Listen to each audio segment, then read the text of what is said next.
सुरुवातीला एक जण कोणतरी फार आक्रमक बोललो, नाना गावडे. सावकाश सावकाश. अजून निवडणुका जाहीर व्हायच्या, त्यामुळे निवडणुकीसाठी रमेशजी दारुगोळा ठेवला. त्यांच्या पुसनाळ फटाकड्यापेक्षा आपल्याकडं मजबूत अशा चांगल्या त्यांच्या टिंब खाली उडवायला एकदम आपले चांगले आटंबम आपल्याकडे आहे.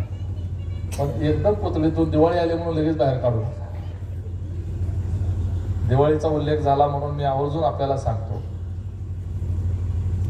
मी आणि आमदार साहेबांनी सकाळी चर्चा केली आणि आपल्या मोहोळ तालुक्यावर एक आसमानी संकट आलं. नुसतंच मोहोळ तालुक्यावर नाही तर सोलापूर जिल्ह्यावर आलं. नुसत्या सोलापूर जिल्ह्यावर नाही तर जवळपास अर्ध्या महाराष्ट्रावर या वर्षी पावसाची कृपा नव्हे तर अवकृपा झाली. रमेशजी, काही लोकांना पावसाची कृपा झाली असं वाटतंय, तर पावसाची अवकृपा झाली, निसर्गाची अवकृपा झाली.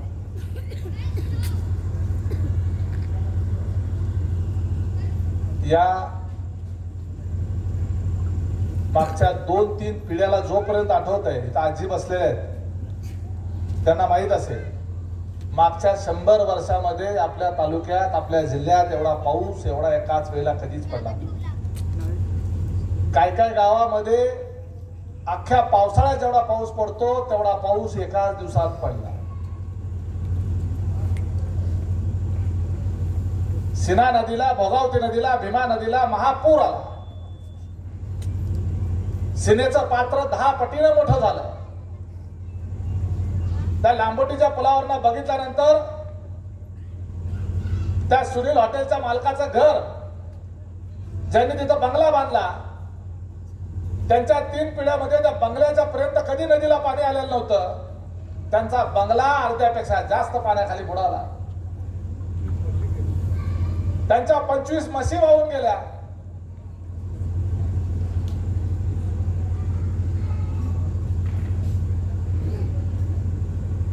पाऊस चांगला झाला म्हटल्यानंतर किंवा पाऊस चांगला होतोय म्हटल्यानंतर शेतकरी आनंदित होतो. आम्ही आमच्या जत्रेमध्ये, यात्रेमध्ये जी भाकणूक होते त्या भाकणुकीकडे आम्ही त्या ठिकाणी वाट पाहून असतो, या वर्षी चांगला पाऊस होईल का, हा वरुण राजा निसर्ग राजाची कृपा या वर्षी आमच्यावर होणार आहे का, याच्या करता शेतकरी असा आभाळाकडे डोळा लावून बसलेला असतो. चांगला पाऊस झाला तर मला शेतामध्ये चांगलं पीक घेता येईल. या वर्षी माझा खरीपाचा सीझन जो आहे तो चांगलाच आहे.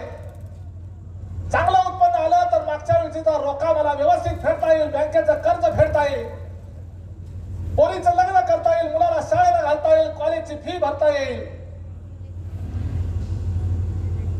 अशी हजारो स्वप्न आमचा शेतकरी बांधव जो आहे तो त्या पावसाच्या कृपेवर हा दरवर्षी बघत असतो.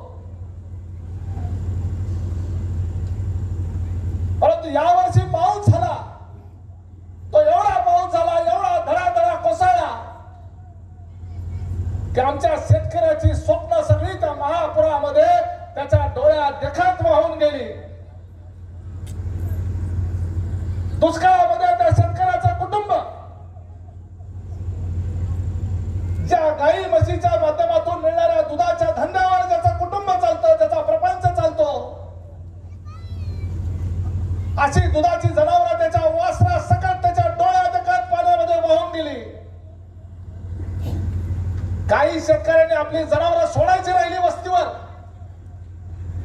नदीला पूर आला, वस्ती पाण्याखाली जाते हे दिसत असताना सुद्धा गोट्यातली जनावरं पाण्यामध्ये वाहून जातील म्हणून झाडावर चढून आपल्या जनावरांची राखण करण्याच्या करता पूर आल्यानंतर झाडावर जाऊन बसली.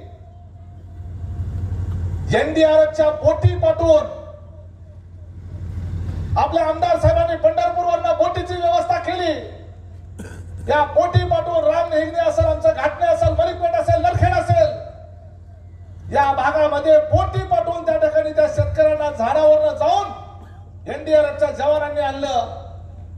शेवटी जनावरांपेक्षा आपल्याला माणसाचा जीव महत्वाचा वाटतो, परंतु शेतकऱ्याला त्याचं पशुधन त्याला स्वतःच्या लेकराप्रमाणेच महत्वाचं वाटतं.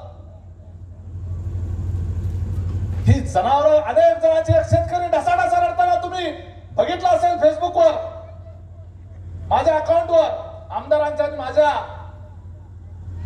छातीला लागून एक शेतकरी त्या विरवड्याचा ढसाढसा रडत होता. तो का रडत होता? तर त्याच्या वस्तीवरची 8 दिवसात व्यायला आलेली गाय, 1 लाख रुपयाची गाय, कर्ज काढून घेतलेली गाय, अशा व्यायला आलेल्या गायी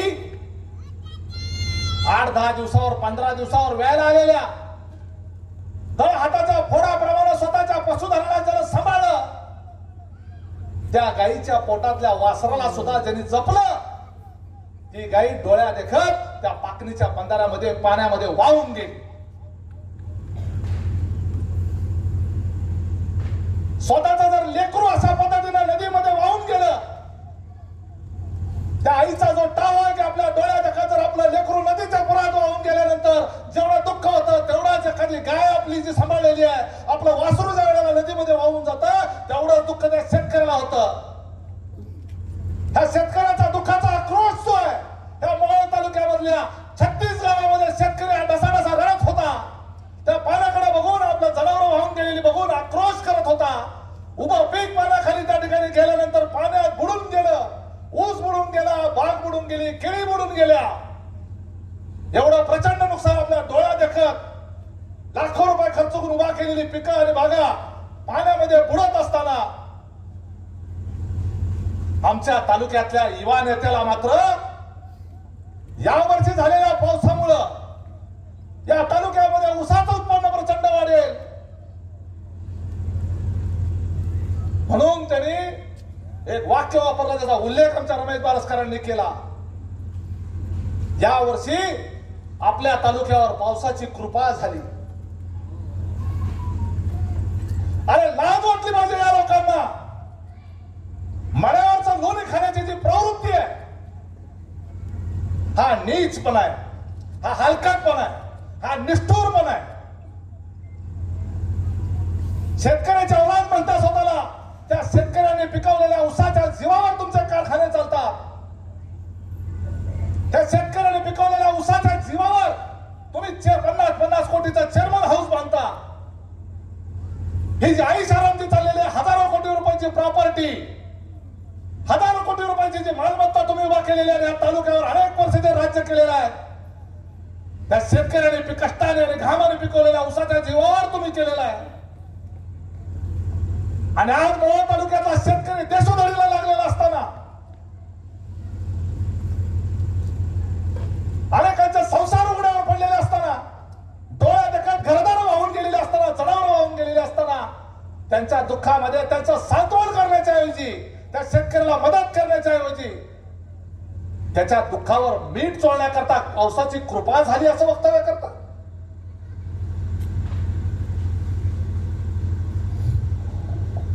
या मोहोळ तालुक्यातल्या शेतकऱ्यांनी त्याच्या या वक्तव्यामुळे त्याचा बदला घेतला पाहिजे. अशा शेतकरी विरोधी विचाराच्या, अशा धंदेवाईक मानसिकतेच्या विचाराचा प्रभाव केला पाहिजे. हा धंदेवाईक विचार आहे रमेश बारसकर यांना. शेतकऱ्याच्या जीवावर धंदा करायचा. धंदा कशाचा धंदा? कारखानदारीचा धंदा, साखरेचा धंदा, दारूचा धंदा. हा धंदा त्यांना मोठा करायचा. पाऊस किती झाला तरी उसाला काय होत नाही सगळ्याला माहित आहे. तरी सुद्धा नदीच्या कडेला पुरामुळं अनेक ऊस उत्पादक शेतकऱ्यांचा ऊस हा इतका पाण्याखाली गेला की त्या ऊसाचं सुद्धा प्रचंड मोठ्या प्रमाणावर नुकसान झालं. अरे ऊसाची मुळी वाढायची थांबली, पाण्यात ऊस असलेला वरून वाळायला सुरुवात झाली, त्याला मुळीला वाढच नाही, त्या मुळ्यांना श्वास घ्यायला जागाच नाही, सगळा चिखल झाला. ऊस सुद्धा उभ्यानं त्या ठिकाणी आडवा पडायला सुरू झालं. अरे त्या भोपळे भागात जाऊन बघा, त्या माझ्या भोपळ्यामध्ये अख्खा आडवा ऊस झोपला. तुम्ही त्या एनकी मध्ये जाऊन बघा, ऊसामध्ये गेल्यानंतर कमरे एवढा माणूस चिखलात रुतत होता, एवढं पाणी त्या ऊसामध्ये होतं. त्या शिरापूर मध्ये जाऊन बघा, केळीची अख्खी बाग, 12 फुटाचं झाड, अख्खच्या अख्ख 12 फुटाचं झाड हे पाण्याखाली बुडालेलं होतं, फक्त पानावर दिसत होती.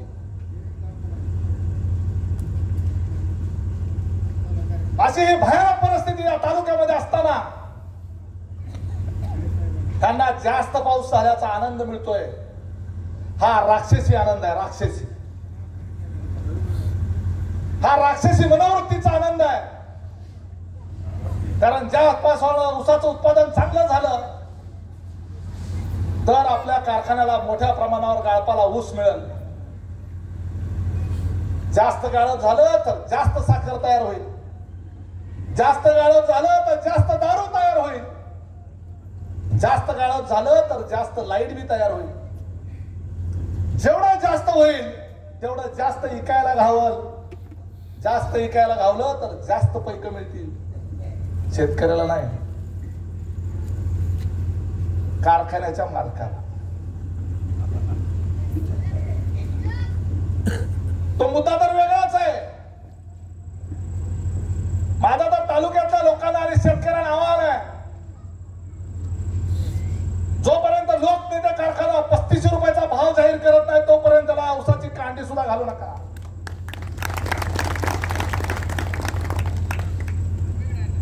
अरे 800 कोटी कर्जात असलेला विठ्ठल सहकारी कारखाना 32-35 रुपये भाव देऊ शकतो. अरे मग तुझा कर्जमुक्त असलेल्या कारखान्याला 35 रुपये भाव द्यायला अडचण काय? कर्जमुक्त आहे ना, बिनकर्जाचा आहे ना, मग आमच्या शेतकऱ्याला का भाव देत नाही? 35 रुपये भाव जर केला, मी आणि आमदार साहेब मिळून सगळेजण आवाहन करू, सगळ्यांनी मिळून तिथंच ऊस घाला. काय मिळवाय तेवढे पैसे मिळू. काय दारू का आहे तुली का?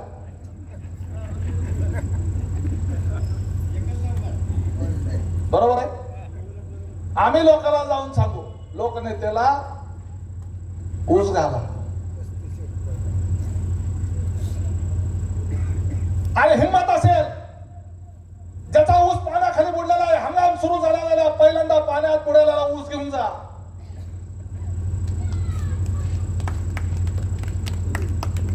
आडवा पडलेला ज्याचा ऊस आहे, ऊस पहिल्यांदा घेऊन जा.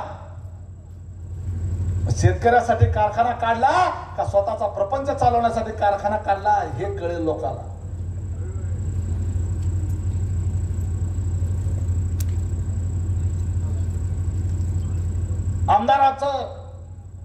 आमदार निवडून दिला लोकांनी 30,000 मतांनी आमदार. जयंत पाटील साहेब किती मतांनी आले? 7,000. रोहित पवार किती मतांनी आले? 1200. जयंत पाटील साहेब फार मोठे नेते. मला वाटतं ते 8व्यांदा आमदार झाले का 7व्यांदा? 8व्यांदा आमदार झाले. त्या महाराष्ट्राचे नेते, जुने जाणते सहकारवर्षी राजाराम बापूचं घराणं मागच्या 30 वर्षापासून सातत्याने कॅबिनेट मंत्री राहिलेले जयंत पाटील साहेब, महाराष्ट्राचे राष्ट्रवादीचे अध्यक्ष, 5 ते 6 साखर कारखाने, अतिशय कर्तृत्ववान माणूस. तरी सुद्धा त्यांना तुतारीच्या चिन्हावर निवडून यायला संघर्ष करावा लागला. रोहित पवार घराण्याचा नातू, साक्षात शरदचंद्र पवारांचा नातू, हजारो कोटी रुपयाची त्या ठिकाणी उद्योगाचं साम्राज्य, पवार नावाचं पाठबळ, प्रचंड फौज दिमतीला, तरी सुद्धा निवडून यायला संघर्ष करावा लागला. 1200 मतांनी फक्त निवडून आला. परंतु आज आमच्याकडं राजाभाऊ खरे यांना उमेदवारी दिल्यानंतर या तालुक्यातल्या जनतेनं,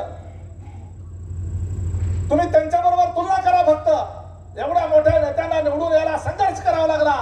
परंतु राजाभाऊ खरे यांना या तालुक्यानं, या मतदारसंघाला 30,000 मतांनी निवडून दिलं. काय दिलं निवडून?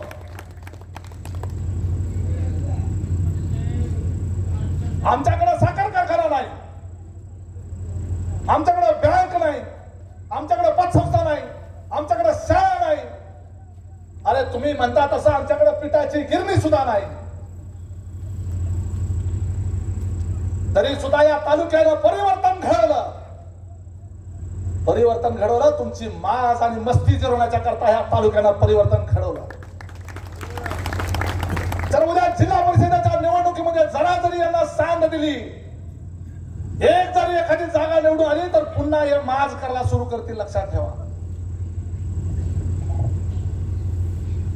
आमचा आमदार गरीब असेल, आमचा आमदार कारखानदार नसेल, आमचा आमदार संस्थाचालक नसेल, परंतु आमचा आमदार माज कधीच करणार नाही याची गॅरंटी तुम्हाला आम्ही देऊ शकतो. आमचा आमदार तुमच्या या बहिणीकडे कधी वाकड्या नजरेने बघणार नाही याची गॅरंटी तुम्हाला देऊ शकतो.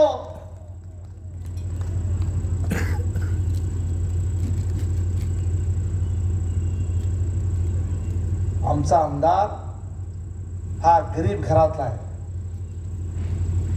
आमचा आमदार हा गरीब घरातला आहे, त्यामुळे गरीबाच्या व्यथा त्याला माहित आहे. पंढरपूरमध्ये टांगा चालवून स्वतःचा प्रपंच केलेला आहे.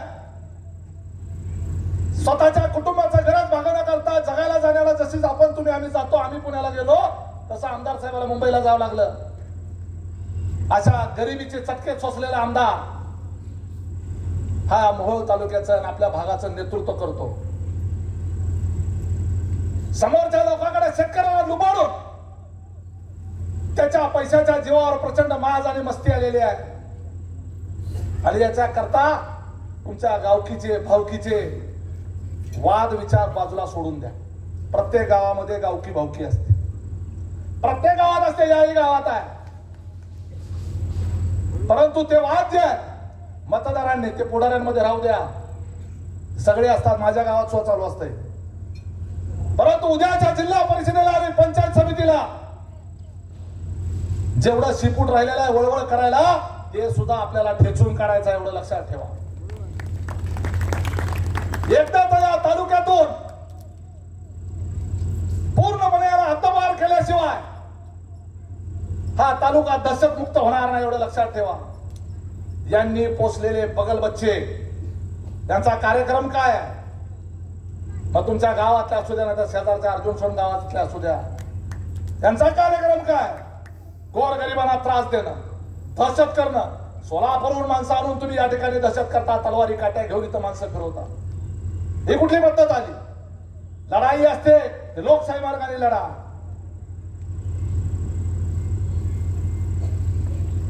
मी तालुक्याला पुढे येऊन बोललो नाही, पण मी निवडणुका लागल्यावर बोलणार आहे. आमदार साहेब, आज अजितदादाच्या पक्षाचा जिल्हाध्यक्ष आहे. या पक्षाचा एकेकाळी महाराष्ट्राचा अध्यक्ष राहिलेला आहे. 7,500 मताधिक्याने निवडून आलेला लोकप्रतिनिधी आहे. आणि आम्हा सगळ्या या मोहोळ तालुक्यातल्या आमच्या सहकाऱ्यांच्या माध्यमातून 30,000 आमदार निवडून आणण्याचा एक महत्वाचा घटक असलेल्या माझ्यासारख्या कार्यकर्त्यावर सुद्धा ज्या वेळेला यांच्या गावामध्ये एकटा गेलो त्यावेळेला हल्ला करण्याचा प्रयत्न झाला. मी त्याची वाच्यता केली नाही, कारण अशी वाच्यता केल्यानंतर ज्या वेळेला हे अनगरमधून बाहेर पडतील त्यावेळेला बाकीच्या सगळ्या मोहोळ तालुक्यामध्ये, मोहोळ शहरामध्ये आणि इतर गावामध्ये तिथं आपलेही कार्यकर्ते त्यांच्यावर गुरगुर करतील, आपलेही कार्यकर्ते त्यांच्यावर दादागिरी करायला प्रयत्न करतील.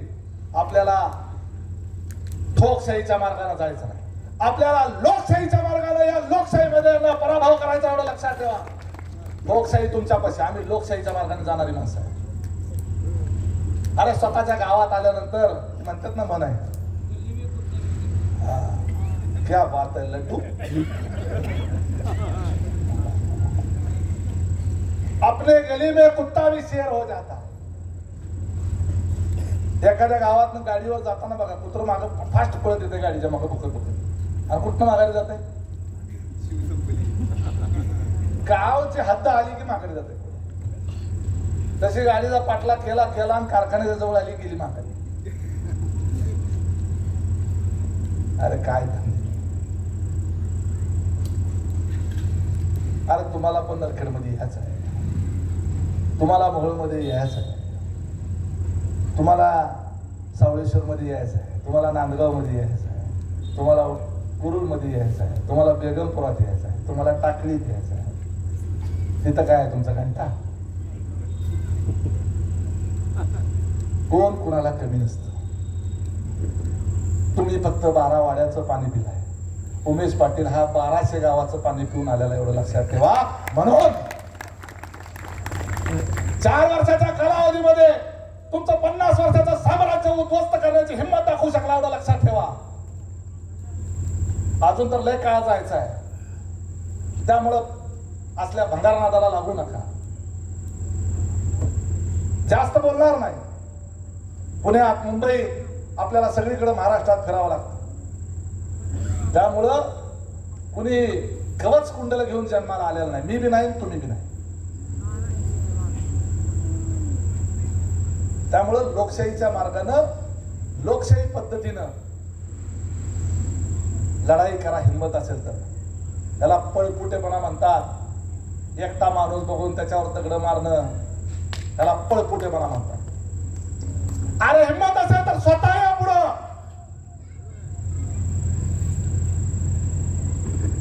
उमेश पाटलाचा आजही चॅलेंज आहे. तुम्ही तुमचा अनगर सोडा, उमेश पाटील जे ते नरखेड सोडायला तयार आहे. कुठल्या गटाचं लढायचं सांगा. कुरुल मध्ये लढायचं का, बिनूर मध्ये का, आष्टीमध्ये?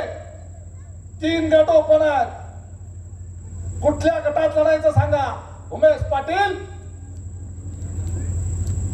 तुमच्या एवढा मातबर नाही, तुमच्यासारखा खानदार नाही, तुमच्यावरचा माझा बाप कुठला आमदार नाही, खासदार नाही, ना मंत्री नाही, ना आम्हाला कुठला दर्जा आहे.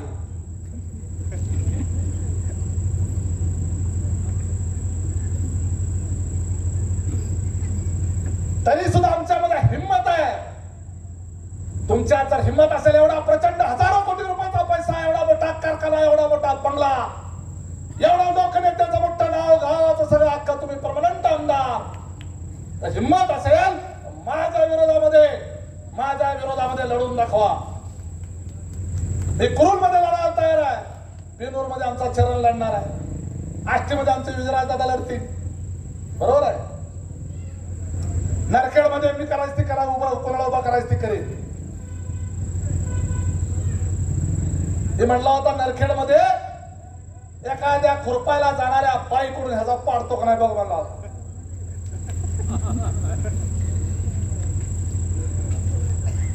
आता येऊन दाखव नरखेडला. मी स्वतः नाही उभा राहत नरखेड मध्ये. तुझ्या कुठल्याही मातबर उभा करा, नरखेड मध्ये निवडून आणून दाखव. मी माझं गाव सोडतो, तू तुझं गाव सोड. हिंमत असेल तर. मोहोळ तालुक्याचा अनिष्भिक्त सम्राट तुला म्हणून घेतो होता ना, पण तालुक्याचा नेता होता का तुझ्या गल्लीतला नेता होता हे तालुक्याला तेव्हा कळेल. जेवढा आहे ना तेवढा पैसा ओतून बघून बघ.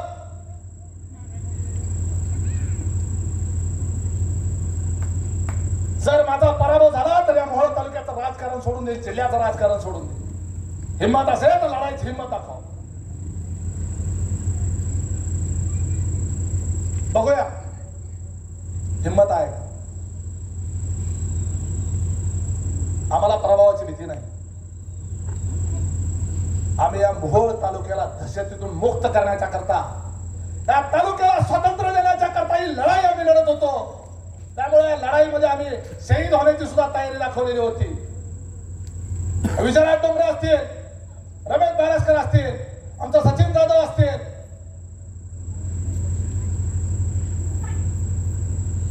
आमच्या मूळचे दीपक गायकवाड असतील, या सगळ्यांनी अतिशय ताकदीनं, संजय क्षीरसागर देखील, आमच्या 16% सारखे अनेक कार्यकर्ते जे आहेत या लढाईमध्ये उतरलेले होते.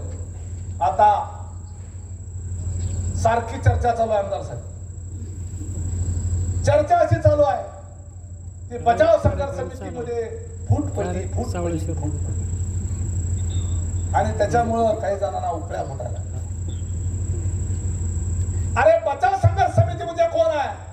ही बचाव संघर्ष समिती म्हणजे ज्या 1.25 लाख मतदारांनी जे आमदार साहेबांना राजू खरेंना मतदान केलं, ज्यांनी या दहशतवादी प्रवृत्तीच्या विरोधात मतदान केलं, ही सगळी 1.25 लाख मतदान केलेली जनता म्हणजे बचाव संघर्ष समिती आहे, आम्ही कोण नाही, आणि ती जागेवरच आहे, ती जागेवरच आहे. त्याच्यामध्ये आणखी सामील होणार आहेत लोक. त्यामुळे यांच्याकडे प्रचंड पैसा, अफाट पैसा आहे. त्यामुळे त्या पैशाचा वापर करून आमच्या समताताई सभापती म्हणाल्या, काय म्हणल्या, कट करायची गरज पडली पाहिजे. आमचा पराभव करण्याच्या करता कट कारस्थान दुसरं येतंय काय? हे कधी सरळ मार्गाने कुठल्या निवडणुका जिंकली? कट कारस्थान, दुसरं काही केलेलं नाही. आता जर कोण नवीन कार्यकर्ता, त्यांच्यावाला कार्यकर्ता जर ह्या व्यासपीठावर दिसला, 2 दिवसात त्याची मोटर तर पळून नेली जाईल, पाईपलाईन तर तोडली जाईल. ही स्टाईल आहे. नाहीतर रात्री त्याच्या वस्तीवर कुठं राहत असेल तर घर तर फोडलं जाईल. आणि या सगळ्या प्रवृत्तीला परवा आमच्या नरखेड हद्दीमध्ये आमच्या शेतकऱ्यांच्या मोटरी आणि पाईप चोरून नेणाऱ्या चोरांची टोळी सापडली. त्याच्यावर गुन्हा दाखल झाला. का दाखल झाला? आमच्या हद्दीत सापडले म्हणून गुन्हा दाखल झाला. आमच्या नरखेडच्या हद्दीत सापडले. चोर कुठले होते? चोर होते अनगरचे, टोळी अनगरची होती. सगळ्याच्या सगळे चोर अनगरचे. आणि या चोरांना सोडा म्हणून सांगणारा दरोडेखोर कोण होता? या चोरांचा मोरक्या म्हणजे कोण? चोरांच्या टोळीच्या मोरक्याला दरोडेखोर म्हणतात. आणि सिंगल चोरी करणारा जो असतो तो चोर, आणि अजून बारक्या चिरक्या चोऱ्या करणारा बोरटा चोर. आणि सगळ्या चोरांच्या टोळीला सांभाळणारा तो दरोडेखोर. जर सोय असेल आमदार साहेब, त्या दिवशी रात्री 12च्या ते 1च्या नंतर मोहोळच्या पीआयला कुठून फोन आले होते याचा कॉल रेकॉर्ड करता आलं तर काढा. काय म्हणून फोन केले?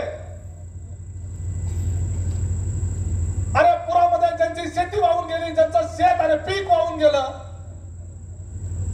ज्यांची घरं वाहून गेली, त्या शेतकऱ्याला चिखलातून त्या नदीवरच्या मोटरीकडे जाता आलं नाही. त्यांच्या अडकून पडलेल्या मोटरी सुद्धा चोरायला तुमच्या गावातले चोर तिथे येतात. आणि त्यांना वाचवण्यासाठी तुम्ही पोलीस स्टेशनवर दबाव आणता. ही प्रवृत्ती लक्षात ठेवा. आज एखादी मोटर 5-50 हजार रुपये खर्च येतो. पायपासकट 2 मोटरी बसवल्या तर लाखात जातो हिशोब. त्यामुळे आपल्याला हे सगळं चौकडी आहे. अशा वाईट प्रवृत्तीला खतपाणी घालणाऱ्यांना आपल्याला उद्याच्या सगळ्या लोकशाही व्यवस्थेतून हद्दपार करायचं.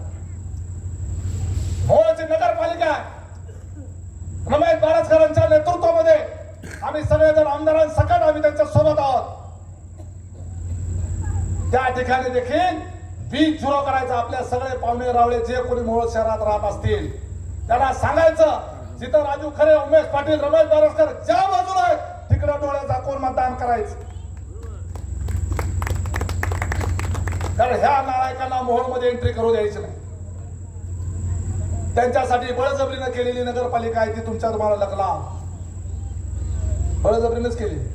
नाहीतर सावळेश्वर सुद्धा नगरपालिका होऊ शकते, लांबोटी नगरपालिका होऊ शकते, नरखेड नगरपालिका होऊ शकते, पेनोर नगरपालिका होऊ शकते, पाटकुल नगरपालिका होऊ शकते, कुरुल नगरपालिका होऊ शकते, बेगमपूर नगरपालिका होऊ शकते. एवढी गाव आहेत आपल्याला नगरपालिका करायला. ह्याच्यापेक्षा काय मोठा आहे का अनगर? याच्यापेक्षा मोठं नाही. मग हे नगरपालिका कसं झालं? आणि एवढूशा गावात तहसील कार्यालय, एवढूशा गावात रजिस्टर ऑफिस. मोहोळ शहराची लोकसंख्या किती रमेश बारसकर? 40,000 लोकसंख्या. त्याला पाणी पुरवठ्याच्या योजनेला पैसे किती? 43 कोटी. अनगरची लोकसंख्या किती? 9,000. त्याला पाणी पुरवठ्याच्या योजनेला पैसे किती? 90 कोटी.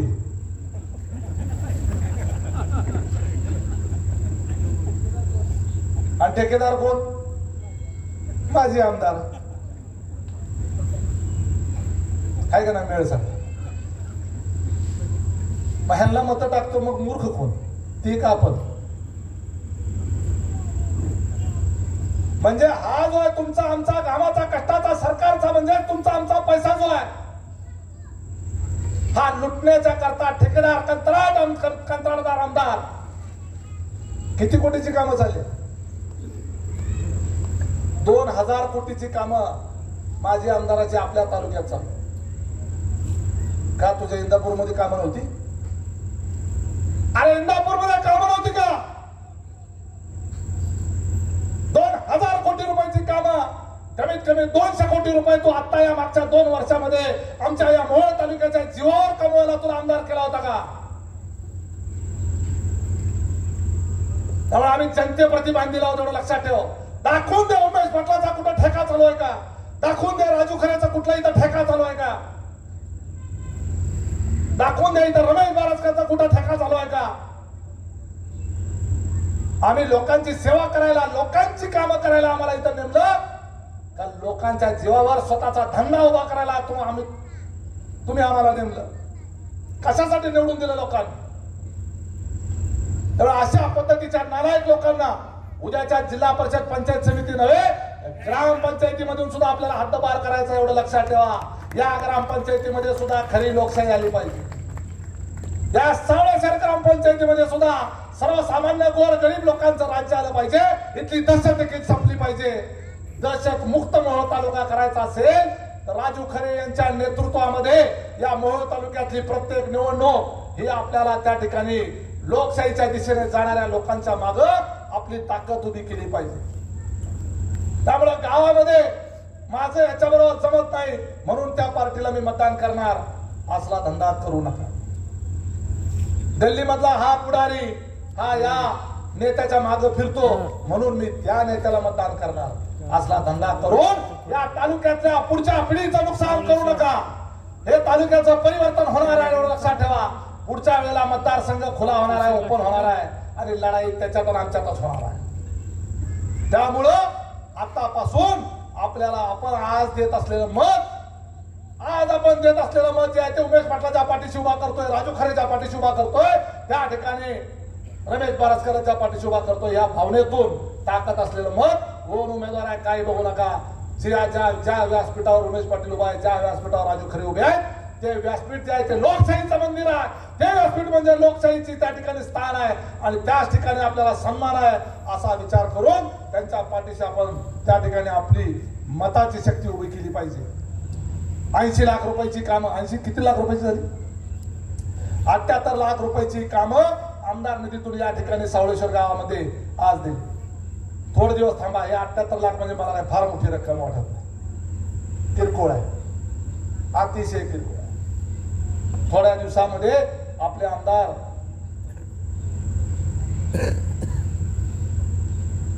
काही रहस्य असतात ती रहस्यच राहतात.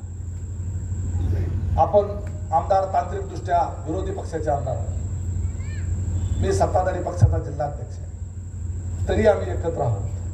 माझी इच्छा आहे की आमदारांनी बी सत्ताधारी पक्षाचे आमदार व्हावं.